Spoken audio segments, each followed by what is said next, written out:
Hi, and welcome back to the channel, The College Process. Once again, I'm Ed from Principia Prep, and today we're going to be going over why students take 5 years to graduate from college and how to do it in 3 years or less. But before we start, if you are new to the channel and are looking for additional college content, please hit the subscription button down below. It will notify you when new videos do come out. And also, if you do enjoy today's video, please leave us a like. It does help the channel.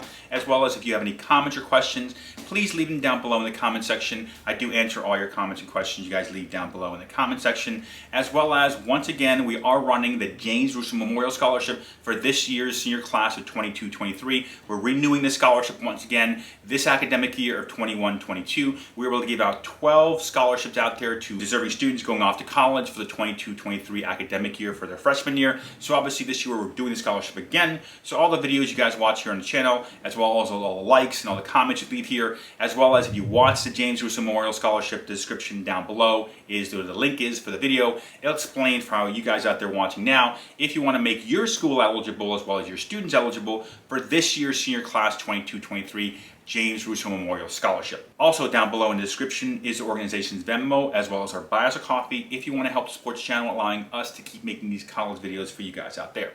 And all that being said, let's jump right into today's video, why students take 5 years to graduate from college and how to do it in 3 years or less. Now, when most of you out there are looking to obtain, or having your family or your student looking to obtain their bachelor's degree, which typically takes 4 years, which is obviously what everyone thinks about, the common understanding is that you go off to college, you spend 4 years there, you come back, and then you kind of go into the workforce. But one of the big issues happening nowadays, unfortunately, is more and more students than ever before are taking 5 years, in some cases 6 years, in some cases even longer, to graduate that 4-year bachelor's degree, which is happening more and more often, unfortunately. In fact, according to the U.S. Department of Education, in 2020, only 43.7% of students graduated and completed their 4-year degree in 4 years.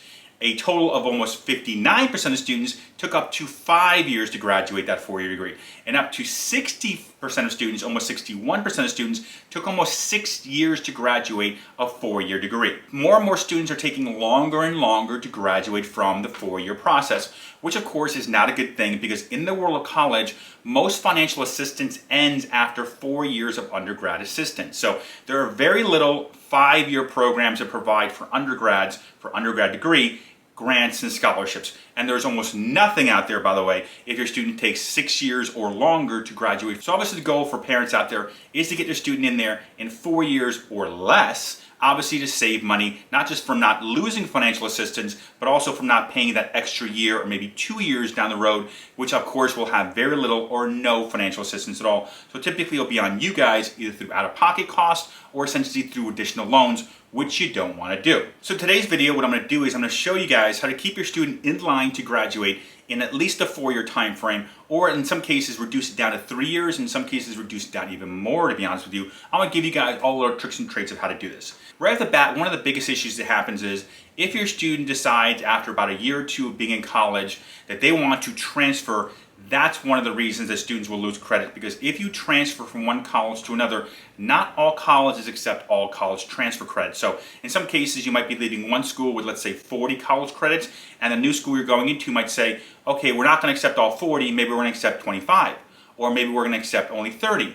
That basically means you just lost a semester, which obviously means you might be adding an extra half year on here, so you go from 4 years to 4.5 years. In some cases also, if your student's been in college for at least 3 years or so, and they decide to change their major, that also will very likely add another semester, or in some cases another year to your path, which obviously puts you back onto the 5-year or 6-year track, which you want to try to avoid.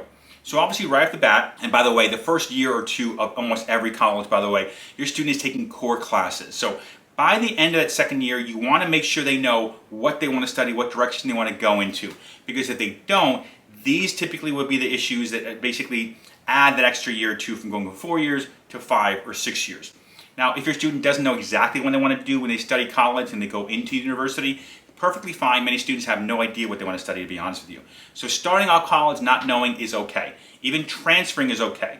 In fact, statistically speaking, 1 out of every 3 students will either transfer or they'll actually change their major within the 4-year or 5-year time frame of them being in college. So it's common. But you want to make sure that this doesn't happen very often, especially not the tail end of your degree seeking situation here, or path, let's call it, because this is what's going to add extra time here. And of course, the second major reason why most students take longer than 4 years is because they're not taking enough college credits per semester, or essentially not taking enough classes each year they go into the university. And what's happening is they're falling behind. And let me explain to you what I mean by when they're falling behind. Now, every college, by the way, that has a fall or spring semester is charging you a tuition based on your student going to class full time in the fall and spring. Now, in the fall and spring semester, your student can take from 12 minimum credits to be a full-time student all the way to 18 class credits to be a full-time student. So 12 to 18, they're charging you the same tuition cost, by the way. Which means, just to give you an example, to graduate any 4-year degree, you typically need anywhere from 120 to 128 college credits.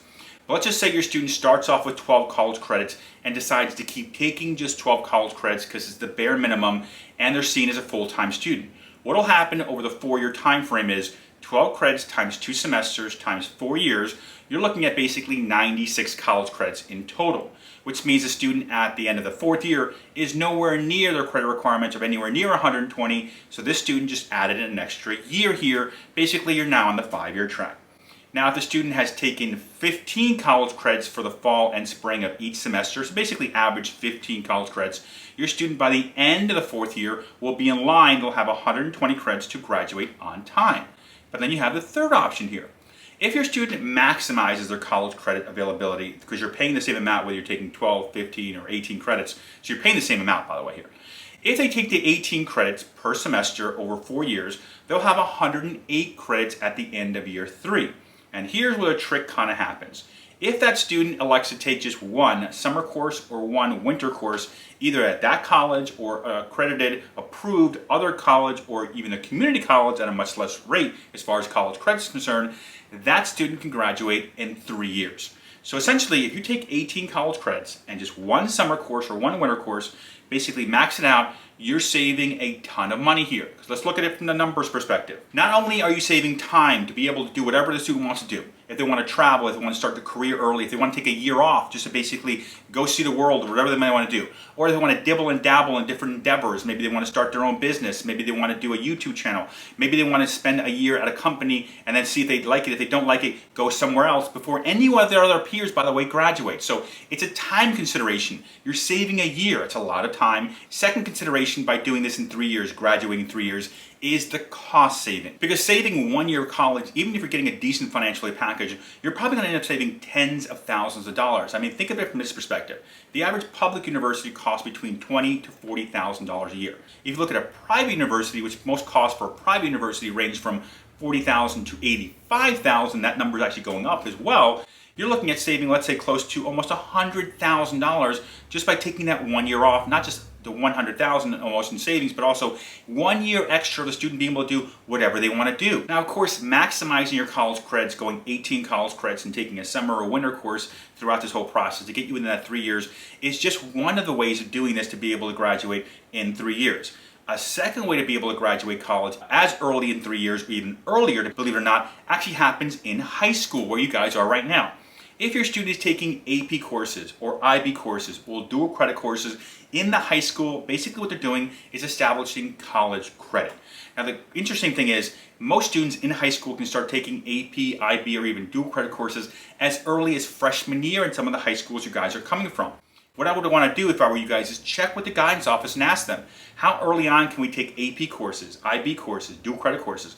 Essentially, how early on can I start establishing college credit? In fact, in my 25 years of doing this, I've actually seen students establish so much college credit in the high school from AP, IB credits, as well as dual credit courses, they've already taken off 2 years of college. They're technically starting off as a junior. So basically, if you save 2 years of college, you saved anywhere from, let's call it a public school, 80,000 in savings, all the way to a private school, 170,000 in savings. So you're talking about hundreds of thousands of dollars in some cases in this sense. And you might be wondering, well, isn't there a cost to the AP courses, the IB courses, and the dual credit courses? And the answer is yes.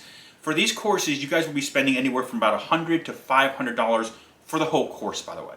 And in college, if you're wondering, typically a college course costs anywhere from $3,000 all the way up to $5,000 at some of these colleges. So you're talking about a fraction of a fraction of a fraction of the cost. Plus, I've also seen some students, I know it's very rare, it doesn't happen often, but you see in the news every once in a while, students who only have basically a year or maybe even less of college left after they graduate high school because they've established so many college credits. So these are the ways you guys can go about, not just when college starts to get them in and out in 3 years or less, but also before the college starts in high school to be able to give you guys a whole bunch of savings as far as time for the student as well as cost savings for the family. So utilizing these different paths, these different ideas, your student can graduate within 3 years, in some cases even less than 3 years, from that university or college. Now, of course, if you guys have any comments or questions about today's video, please leave them down below in the comment section. I do answer all your comments and questions you guys leave down below in the comment section. As well as if you do enjoy today's video, please leave us a like. It does help the channel. As well as, once again, on the screen is my contact information. If you need help with the admissions process or financial aid, that is my cell phone number. You can either text or call me. Also on the screen is my email. I do, by the way, sit down with families on a one-on-one basis to help them out to figure out what's the best situation for them and provide them a path for both admissions and financial aid. So if you need help, I can sit down with you one-on-one. Just give me a call, shoot me a text, or send me an email, and we can set it up. All meetings, by the way, are done through Zoom. And other than that, thank you for watching today's video. Once again, my name is Ed Zamora from Principia Prep.